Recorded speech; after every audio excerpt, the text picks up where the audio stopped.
بسم الله الرحمن الرحیم.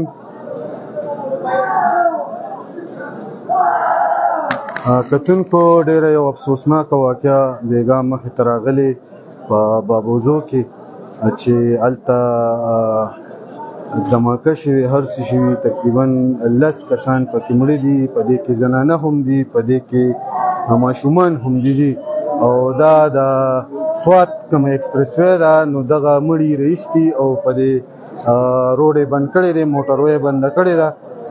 بالکل تاسو ته براه راست ښیو بابوزو کې بیګا دغه واقعه راغلې ده او پای کې 10 تنه وفات شوي دي، پای کې زنانه هم دي او ماشومان هم دي. دلته چې کوم د دې کوم مقامي کسان دي، د هغې نه به پوښتنه لرو، تپوس وکړو چې دا څه واقعه پېښه شوې ده. بالکل تاسو ته براه راست کوي. ډېر د مړي نه تاسو ته نشي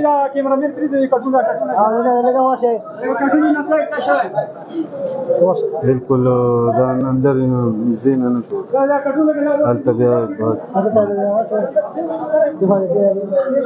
کتونکو بالکل دا څو لاشه پراته دي، دا تاسو کتی شئ.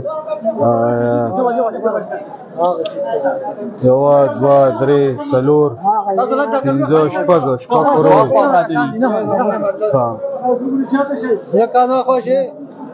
بالکل دا تاسو کتی شئ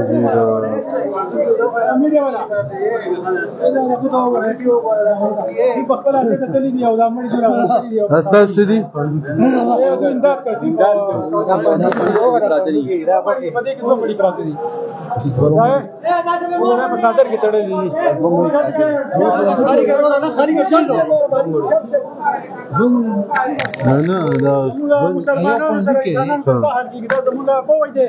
دا زموږ د ملک جاری دي، زموږ ریاست دی کنه. جی زه دا سوال کوم چې زموږ دا غریبانان خلک راغلي وو، د سواد نه راغلي وو، دلته کې دوی په کډو پاتې کېږي، دوی سره زنانه دي، دوی سره ماشومانان دي، په سفرونو کې پاتې کېږي، د بابوزو، شموزو، میاخان، سنګلاو کې دا خلک پاتې کېږي. دا بیګا په دوی باندې لپاسه بمباري کړې ده، بیا پیشیلن کړی دی. دا 9 کسان په 2 کوټو کې سفرونو کې پاتې کېده او دا کسان چې په دې کې زنانه هم مړي دي، په دې کې ماشومانان هم مړه دي. بیا ورځ موږ چې خبر شو نو د دې بابوزو خلک هم بره نه پرېښودو، پولیس راغلي وي، تاسو بره نه ځئ، بره طالبان دي. نو کار دوی په خپله کوي، دا طالبان دي، بره تاسو به نه ځئ غره ده. دا خلک هم بند کړو. بل چې موږ د سواد نه رالو او کوم خلک زموږ د سواد نه راغلل، لکه مثال یې د وښو دی، دې مړي توګه دا 2 مړي په یو کټ کې پراته، موږ په لاړو کې راکوز کړه.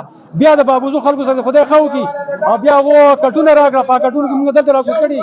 نو موږ ګناهګار پسې یو، موږ ګناهګار پښتانه چې موږ ګناهګار یو. دلته کې مهرباني دا وکړئ چې موږ پښتون ټارګېټ